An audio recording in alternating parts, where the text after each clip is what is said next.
Dia slow sikit.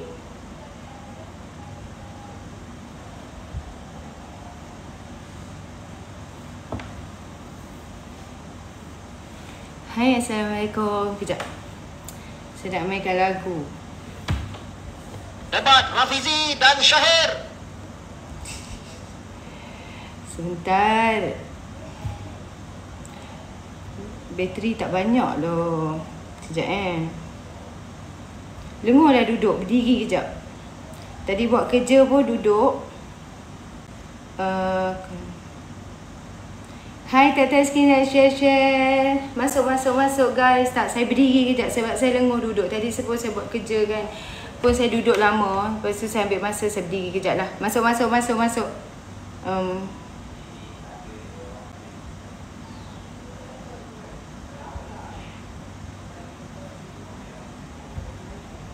Hai orang Temeloh.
Sampai bumi terbelah Beramai jatuh tersungkur dan kena kifara sila simpan jari kelingking boleh buang luar jendela. Apa yang boleh ku lakukan, ku cuma tukang cerita. Dan ingat era biru putih kuning dan aku bukan bendera. And to make them dance, now let's get your bloody hand. And next thing get up a grand, had to leave my love and land down. Alright. Ku perjuangkan segalanya keranamu.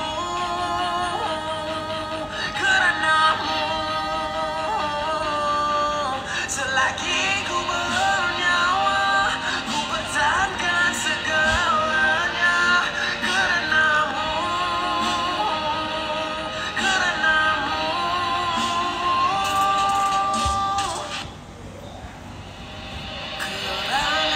Selagi nyawa dikandung jasad ku pertahankan. Saya upaya demi jaminan masa depan. Bertaruh ragam, bebaskan akal juga fikiran. Bagikan satu semangat, selamatkan sejuta insan. Keranamu, kepadamu, ku menaruh untuk membina mimpi baru. Melutur bulu biarlah dari rebungnya. Tiba masa dituai benih yang tertanam di jiwa. Dari amanah lama dan juga semangatnya kita. Keranamu atas nama yang aku jual Malaysia kita. Baik, Assalamualaikum warahmatullahi wabarakatuh. Malam ni saya tak nak cakap lama-lama. Korang boleh naik kalau korang nak naik. Cuma saya nak share lah. Sebenarnya banyak benda dah kita review untuk kita sebelum kita lab yang terakhir ni. Esok kenapa itu sakit. Esok malam kali terakhir untuk kita berkempen. Dan malam besok ramai-ramai masuk ke room saya. Kita bawakan final countdown bersama dengan YB Amiruddin Syari. Caprice ada juga sekali. Esok malam Caprice akan join kita. I can't wait to hear from Caprice actually. Sejak lama dah, last hari tu yang kita bergaduh, dia mengatakan yang tak cukup Islam bagi dia dalam. Thank you so much. Thank you Ain. Okay, bagi dia tak cukup Islam lah kita ni menerajui Malaysia. Tapi Alhamdulillah sekarang ni dah terbuka minda masing-masing. Saya nampak ramai yang penggiat seni tanah air dah mula menyokong Datuk Seri Anwar Ibrahim khususnya. Kejap.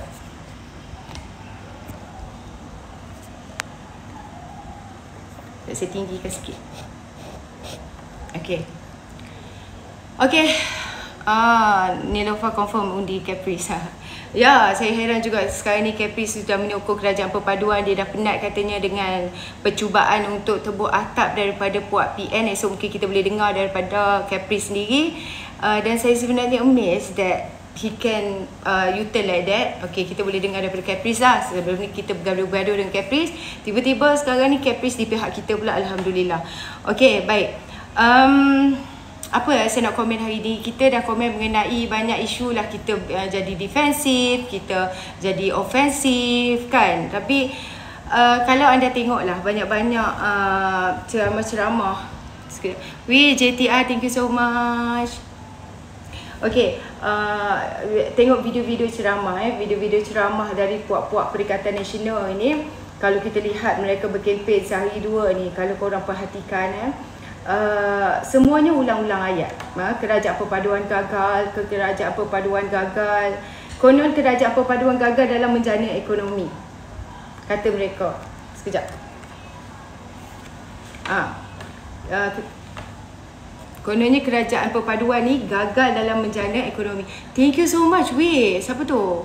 Siapa pergi tu? Tak nampak. Nora Aida, thank you, I love you. Esok jangan lupa ada MB Selangor kita final countdown ni. Kita betul-betul nak gegarkan esok.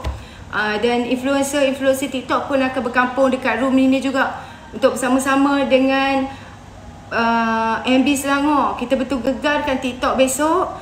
Kita gegarkan live kita besok. Saya harap 10k ke atas mesti dalam tangan, InsyaAllah, jangan risau. Okay. Thank you T Frankie. Thank you so much. Thank you Dilas. Ya Allah, why so generous guys. Jangan buat saya sedih boleh tak? Jangan buat saya terharu boleh tak? Okay, saya baru start ni. Thank you Suza, love you so much guys. Okay, kalau kita tengok kan, diorang ni duk ulang kerajaan perpaduan gagal, berangan je 10k. Saya dah seru dah semua orang-orang PH supaya, orang PHBN supaya join kita punya live besok. Kita tengok dapat 10k ke tak. Kita tengok dapat 10k ke tak. Kita dah war-warkan semua grup yang saya ada tu. Saya dah war-warkan penyokong-penyokong semua, kawan-kawan saya semua. Saya suruh masuk besok. Bayangkan Selangor saja, dari Selangor berapa banyak. Kau rasa tak boleh dapat 10k? Kan? Kita tak mainlah beli-beli view. Okay, lambat sikit. Tadi saya bergolek-golek dulu. Okay, jam berapa lah? Pukul 10 malam besok. Jangan lupa. Okay, tu scam sendiri tak adalah. Saya kena yakin. Tak, kenapa saya yakin? Sebab saya yakin dengan aura MB Selangor, dengan aura Caprice, dengan aura influencer kita besok. Abang, kalau tak dapat 10k nak buat macam mana? Tak dapat nak buat macam mana kan? Kita bukannya ada duit nak beli view ni. Beli view tu mahal awak. Awak tahu tak? Kalau RM100 tu berapa je dapat view-nya. Okay, kita tak mampu nak beli view. Kita 7-8 ribu tu dah banyak dah. Okay, sekarang ni kerajaan perpaduan dia kata kononnya puak-puak PN ni duk ratib gagal dalam menjaga ekonomi. RM jatuh, barang mahal, pengangguran tinggi, rakyat susah. Masya Allah. Ditambah lagi dia kata PMX ni janji aja umum sajalah itu dan ini kan. Okay, itu sahaja yang diulang-ulang oleh puak-puak Perikatan Nasional dan pemimpin-pemimpin diorang, termasuk lawan-lawan ni. Pusinglah kok mana pun, tengoklah ceramah siapa pun, sama ada penceramah itu daripada orang yang belajar tinggi, sama ada dari Pak Lebay, sama ada daripada Cicak Mengkarong, sama ada daripada Walaun, Kan, dari calon bekas pemain bola sepak ke, yang ceramah pakai teks ke, semua sama aja. Thank you Zazuza. Macamlah zaman PN 33 bulan lalu, nilai ringgit masa tu, time tu RM2.5 berbanding dengan USD. Padahal zaman dia lah RM4.75 berbanding dengan $1. Dia tak sedar hakikat tu. Macamlah zaman dia tu RM RM6 ayam sekilo. Padahal zaman dia RM RM12 ayam sekilo. Kan. Tu kata pas, doh. Siapa sokong pas, dia bodoh. Itu je. Okay. Dan PN ni duk ratik apa? Thank you Ain. Thank you Ain. Okay. Hari ni, dia duk ratik hari ni PN menang, esok Anwar turun. Menurut Azmin Ali, thank you Ahmad Sofian. Menurut Azmin Ali, hari ni PN menang di Selangor, esok Anwar Ibrahim turun di Putrajaya. Ini manifesto orang panggil desperate. Desperate nak menang. Sebab apa desperate? Sebab Azmin Ali ni desperate sebab kalau dia tak menang kali ni, dia punya political career akan terkubur. Political career Azmin akan terkubur korang. Jadi sebab tu dia momokkan pengikut-pengikut dia dengan perkataan begitu. Itu adalah retorik cara lama. Jumlah kerusi parlimen dan kerajaan perpaduan tidak berubah sebenarnya. Lompat parti diharamkan. Bolehlah kalau GPS atau JRS nak sokong PN, tapi mustahil. Mereka sudah ditipu sebelum ini. Bila mereka tipu? Bila mereka kata yang PN telah bersama dengan PN. Lepas tu GPS dan JRS pun menyatakan sokongan terhadap kerajaan Muhyiddin Yassin sebelum yang di-Pertuan Agong memanggil mana-mana pihak untuk bertemu dengan yang di-Pertuan Agong. Itu dah menipu. Dan Muhyiddin dan Azmin sudah diberi peluang. Kamu pemimpin yang gagal. Muhyiddin kluster mahkamah sekarang ini. PN tunggu masa je nak pecah belah. Gerakan akan keluar PN saya rasa, dan PAS pun tidak akan tunggu di dalam Perikatan Nasional lama. Dan saya yakin juga jika PN gagal pada PRN kali ini, kan, seperti angan-angan mereka lah. Mereka kononnya seperti angan-angan mereka, mereka menang semua negeri dan menggoncang Penang. Aku fikir PN ni sendiri akan berantakan dan mereka akan terus mundur dan mundur ke belakang. Kerana itu, PRN ini penting untuk menstabilkan politik negara sebenarnya. Atas alasan apa? Atas alasan ini jugalah saya menyarankan kawan-kawan semua dekat dalam live, thank you kerajaan. Dalam live ini, thank you Alan Hadi. Untuk memberikan undi kepada calon BNPH asalkan PN ni tewas.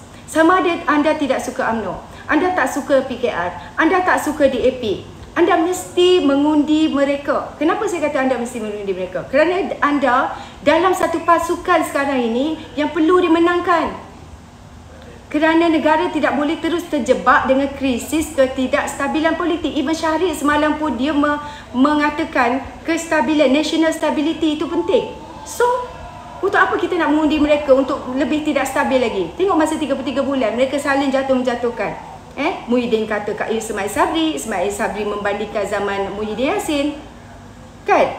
Dan ketidakstabilan politik adalah lebih teruk kesan dia kepada rakyat berbanding diperintah oleh kerajaan yang zalim. Bab ni kena ulas panjang lebar sikit lah. Kan? Bab tu kena ulas panjang lebar sikit. Okey. Baik. Kalau kita lihat kan, thank you Snein. Kalau kita lihat orang PAS kata nak pertahankan kerajaan PAS Kelantan. Sebenarnya ramai yang tak faham. Ramai yang tak faham kerajaan negeri sudah jatuh apabila DUN dibubar sebenarnya. PN dan PRU adalah satu proses pengundian parti-parti politik yang masuk pertandingan. Yang menang simple majority, thank you Alif. Yang menang simple majority boleh perintah negeri ikut perlembagaan, so tidak timbul soal nak pertahankan kerajaan terdahulu ataupun tidak. Sebab sekarang ni tak ada kerajaan di tempat berikut. Nak pertahankan apa? Tak payah pertahankan. Mereka sudah bubar DUN, bermakna mereka bukan lagi kerajaan yang perlu dipertahankan. Bukan lagi kerajaan negeri yang perlu dipertahankan. Bagi pengundi yang bijak, mereka semestinya memilih parti yang boleh memberi keuntungan yang lebih kepada mereka berdasarkan apa? Manifesto. janji mereka, manifesto PRN itu. Thank you Kak Siti.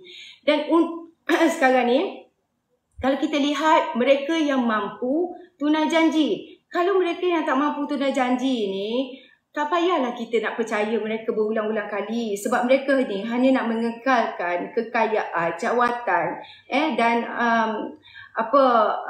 jawatan anak beranak mereka di dalam GLC ni. Jadi kemampuan boleh dikaitkan dengan seiring dengan kerajaan pusat ini. Kalau lebih seiring dengan kerajaan pusat, saya rasa lebih urusan kita lebih smooth lah, kan? Dan kegagalan dalam pengurusan pentadbiran sosial, ekonomi, penempatan dan agama perlu dijadikan iktibar dan diambil kira supaya tidak berulang lagi. Maka saya rasa pilihlah sebaik-baik calon ataupun parti yang kita nak pilih ini yang boleh bagi manfaat kepada semua orang. Kerana apa? Kerana kita yang memilih ini, walaupun satu undi, itu efek kepada orang lain. Katakanlah mereka yang tak mampu mentadbir ini menang kerana satu undi kamu itu saja. Sebaik-baik manusia ialah yang memberi manfaat kepada orang lain. Betul tak? Jadi sekiranya pilihan raya negeri Kelantan ini dibuat dari kalangan pengundi tempatan yang bukan daripada orang yang balik mengundi dan mengundi PAS ini, saya rasa 99% PAS gagal lah. Kenapa kalau saya cakap Kelantan begitu? Sebab apa? Sebab pengundi tempatan Kelantan memang dah tak mahu dah PAS ni. Pengundi tempatan Kelantan ini yang menanggung siksa dan derita sama ni. Mereka yang menanggung tiada air kotor, sampah tak terurus, jalan berlubang, sana sini, pembangunan sengaja dilambatkan, projek banyak tak siap. Kadang-kadang saya dikabarkan hari itu berkenaan dengan cukai pintu yang naik. Kalau dah siap pun kadang-kadang projek mereka ni, ia tak berfungsi. Dan pendek kata, pengundi tempatan memang dah tak suka PAS sebenarnya. Bagi mereka, PAS adalah sebuah kerajaan zalim yang gagal, yang tidak berlaku adil kepada rakyat mereka. Yang menjadi sokongan kepada ketidakadilan PAS kepada rakyat mereka adalah pengundi luar yang tidak hidup di Kelantan tapi hidup selesa di negeri-negeri PH ni. Mereka cari makan, mereka kumpul kekayaan, mereka kumpul harta di negeri-negeri PH, tapi bila balik Kelantan mereka undi PAS yang telah tidak berlaku adil kepada pengundi Kelantan itu sendiri. Semoga kali ini pengundi-pengundi luar sila fahami derita jerih perih rakyat Kelantan tempatan ini. Puak Mung tu balik mengundi 5 tahun sekali. Tapi demo set dia tu yang duduk Kelantan tu nanggung derita 5 tahun. Nak tunggu ubah pula 5 tahun. Kali ni hak boleh ubah ni, demo ubah lah, minta tolong. Jadi sejak PRU 14, acu pengundi luar Kelantan jawab. Apa perubahan?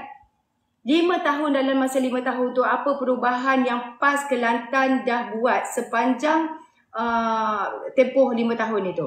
Tak ada satu pun boleh jawab sebenarnya. Dan mereka berbangga mengenai IOMOD. Pembangunan signifikan tak ada.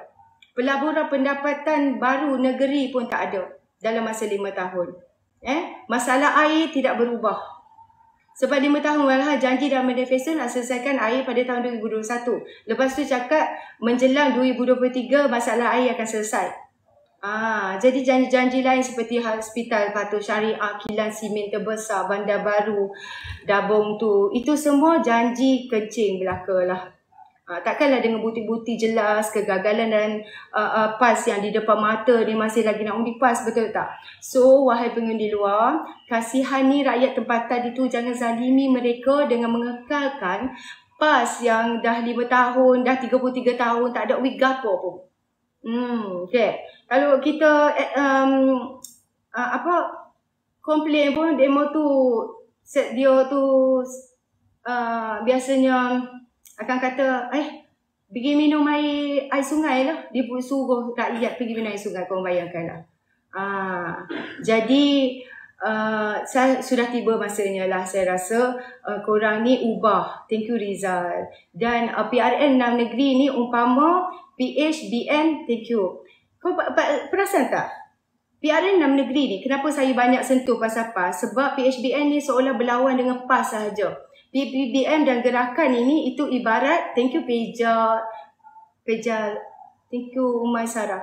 seolah gerakan itu dan PPBM ni macam ada tak ada je. Kalau PPBM dan gerakan tak bersama dengan PAS, saya rasa poster dan bendera mereka pun tak mampu nak pasang sebab mereka ni tak ada jentera parti sangat.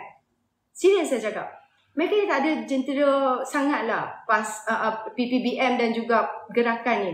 Thank you Nita, thank you Syafiati. Dan banyak sebab sebenarnya anak muda lari daripada sokong PN kali ni. Dulu mereka sokong PN, saya rasa sekarang tidak lagi lah. Dalam PN dah ramai penyamun dan kaki sakau. Thank you Ray. Bahkan dah jadi kluster mahkamah pun.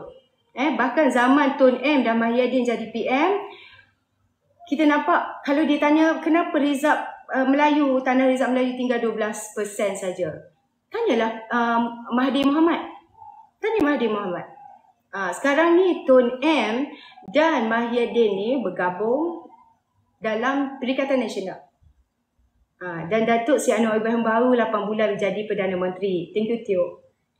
Dan sukar untuk membuat penilaian bahawa dia ni gagal. Kestabilan politik sangat penting. So, saya rasa masa perlu untuk diberikan kepada Datuk Seri Anwar Ibrahim untuk membuktikan kemampuan dia. Membuktikan kemampuan dia, dan Kerajaan Perpaduan ini terbentuk atas titah yang di-Pertuan Agong.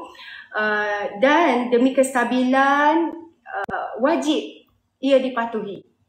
Kita nakkan kestabilan, betul.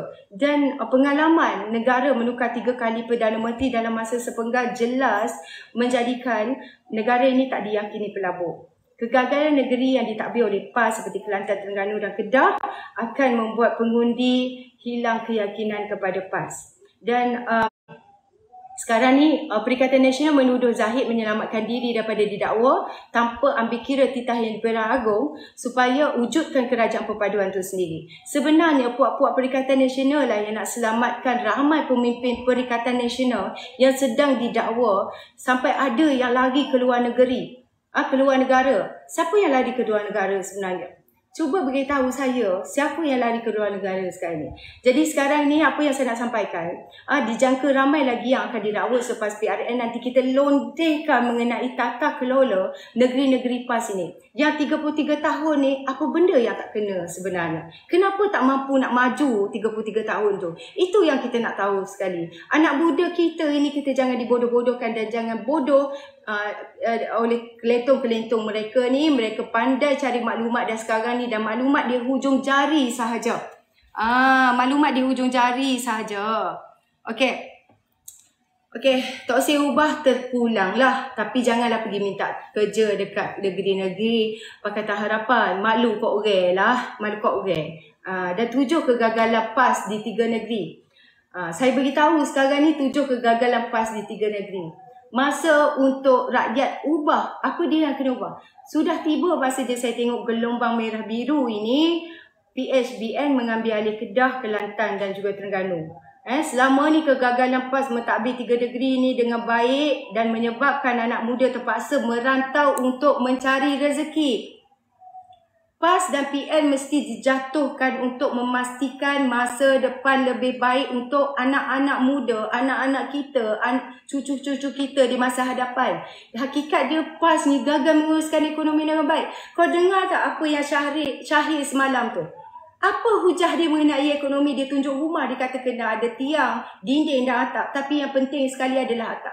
Bila dia kata ada penting sekali ada atap, aku terfikir tentang tebuk atap. Saya terfikir tentang tebuk atap. Oh, patutlah atap yang paling penting. Dia masuk ke atap, dia boleh tebuk atap. Jadi sekarang ni, hidup rakyat yang sejahtera bergantung kepada pertumbuhan ekonomi sesebuah negeri. Jadi 7 kegagalan PAS mengurus ekonomi di 3 negeri ini. Pertama apa? Pertama, sumbangan ekonomi 3 negeri ini terlalu kecil. Walaupun saiz negeri ini besar, iaitu Kelantan, Terengganu, Kedah, dia menyumbang 1.8%. Kelantan menyumbang 1.8%. Kedah menyumbang 2.5% kepada KDNK.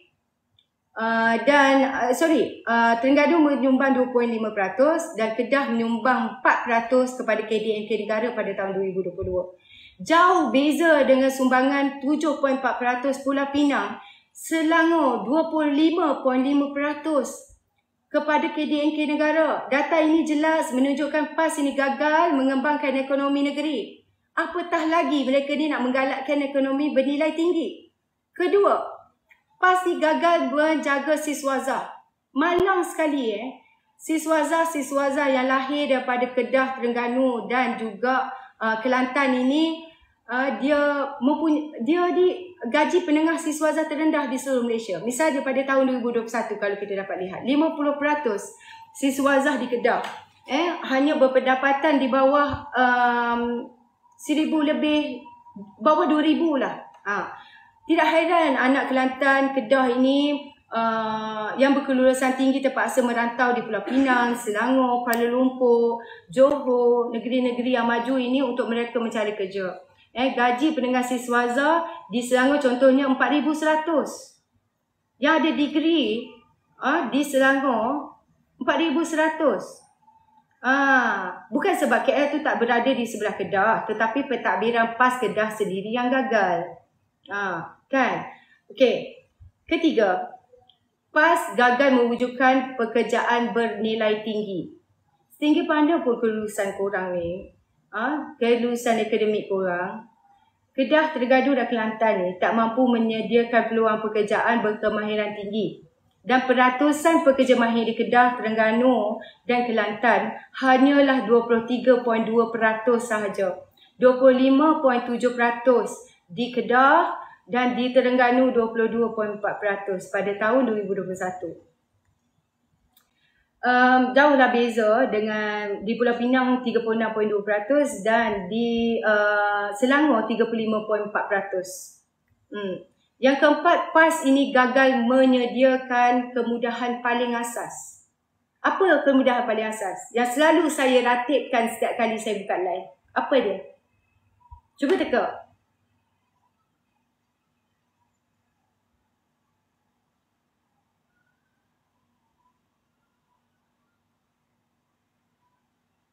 Kesian betul. Ya, terima kasih King Syed. Air. Data rasmi menunjukkan hampir 1/3 rumah di Kelantan tak ada bekalan air baik. Lebih teruk, hanya 15.4% isi rumah Kelantan menikmati perkhidmatan kutipan sampah di rumah. Peratusan di Terengganu dan Kedah juga menyediakan masing-masing 24% di Terengganu dan 52.7% di Kedah. Jauh berbeza dengan 80% di Pulau Pinang. Politik Islam yang kita tengok dimainkan oleh PAS ini, tapi kebersihan yang diutamakan oleh Pulau Pinang, saya rasa itu lebih menuntut tuntutan Islam tu sendirilah. Sebab tuntutan Islam kita ni menyeru kepada kebersihan, betul tak? Jadi kelima, PAS ini gagal membasmi kemiskinan. Kita lihat tatkala Expo Kelantan menikmati kemudahan kereta Mercedes, Kelantan merekodkan kadar kemiskinan mutlak paling terburuk di semenanjung Malaysia, iaitu 12.4%. Dan Kedah merekodkan kadar kedua terburuk, iaitu 8.8%. Sebaliknya, negeri-negeri di bawah Pakatan Harapan mempunyai kadar kemiskinan mutlak terendah, iaitu Selangor hanya 1.2% dan Pulau Pinang 1.9% sahaja kadar kemiskinan. So, kita tahu membasmi kemiskinan ini sangat dituntut Islam. Tapi itu bukanlah agenda pentadbiran PAS. Dia mengekalkan orang-orang miskin ni supaya terus menyokong mereka. Dimomok, digunakan dan ditunggang mereka ini menggunakan Islam. Keenam, PAS gagal menarik masuk pelaburan yang tinggi. Kita lihat sekian lamanya PAS mempunyai rekod yang buruk dalam aspek termasuk di Kedah, pelaburan ini. Pada tahun 2021, 99.7% pelaburan asing diluluskan dalam sektor pembuatan Kedah tertumpu hanya satu lokasi saja, iaitu di Kulim High-Tech. Tapi kalau kita lihat secara khusus, hasil usaha agensi-agensi kerajaan persekutuan, di mana pelaburan yang dibawa masuk oleh Sanusi ni sebenarnya? Di mana? Di mana, saya ulang sekali lagi, di mana hasil-hasil pelaburan yang dibawa masuk oleh Sanusi? Dia sibuk hari-hari berpolitik sehingga dia lupa tanggungjawab Tanggungjawab sebenar dia adalah untuk memajukan ekonomi negeri, untuk memberi peluang pekerjaan kepada rakyat Kedah dan memenuhi hak asasi negeri Kedah itu sendiri, rakyat Kedah itu sendiri. Sekarang ni kita nampak banyak projek yang diumumkan oleh Menteri Sanusi ini masih tak dapat hasil lagi, sekadar umum saja. Dia ikut jejak Muhyiddin, umum saja tapi dia tak buat. Ketujuh, PAS gagal dalam menjaga sosioekonomi rakyat, isi rumah Kelantan. Ramai yang koyak nampaknya kat bawah ni ya. Saya suka bila korang koyak. Teruskan lagi. Saya sangat suka bila kamu koyak. Saya ada sikit lagi poin saya. Lepas ni saya naikkan orang. Isi rumah di Kelantan misalnya merekodkan pendapatan penengah bulanan yang terburuk di Malaysia, iaitu RM3,563 pada tahun 2019, dan pendapatan penengah di Pulau Pinang adalah RM6,169 dan di Selangor adalah RM8,210, dan di Kelantan 66.4% populasi tergolong pada lingkungan gaji B40, rekod paling tertinggi di Malaysia. B40 tertinggi di Malaysia adalah di Kelantan. Sebab itu ramai anak muda di negeri ini berhijrah ke Selangor dan Pulau Pinang. Mereka saja je, Pulau Pinang tak azan lah apa ni. Dia orang duduk pi Pulau Pinang tu bekerja, duduk cari makan, dia tak bersyukur. Nasib baik ada pemimpin-pemimpin Pakatan Harapan ini yang mentadbir dengan elok, memajukan negeri, memberikan peluang pekerjaan kepada mereka. Jadi kenapa hang tak pergi balik negeri hang tu yang hang sibuk sangat duk kata ni tak bagus, Selangor tak bagus, Pulau Pinang tak bagus, tapi hang duduk sibuk dekat negeri orang sama-sama merebut peluang pekerjaan di negeri orang. Malah Terengganu dengan manifesto dia 20,000 peluang pekerjaan dia pergi hantar dekat Shah Alam. Kan dah jadi Shah Alam tu dah jadi Shah Alam. Shah Alam tu dah jadi Shah Alam dah. Kalau orang Kelantan gini no jadi Shah Alam. Kan. Jadi kalau kita lihat kemakmuran di Pulau Pinang yang membuatkan sebenarnya Sanusi itu sendiri berusaha siang dan malam untuk merampas negeri Pulau Pinang. Hey Sanusi, kau jangan angan-angan mak jenin lah. Angan-angan tu memang percuma. Tapi aku rasa lepas TRN ni, aku tak rasa PAS akan naikkan kau sebagai Menteri Besar lagi. Sebab kau ni mulut cabui, ceroy, yang jenis tak reti buat kerja, hanya reti cakap sahaja. Dan kita menelusuri fakta dan data yang saya berikan tadi, saya tegaskan bahawa Kedah, Kelantan dan Terengganu tidak boleh dibiarkan lagi. Pentadbiran di 3 negeri ini harus diubah, dikalih supaya pembangunan sosioekonomi rakyat juga dipertingkatkan untuk masa depan anak-anak kita khususnya. Dan ini adalah masa untuk gelombang merah biru. Ayolah kita ubah. Okey? Baik.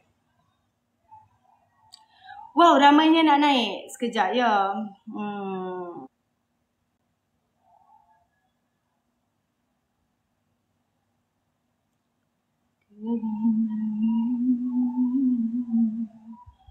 Hello, Assalamualaikum. Zek.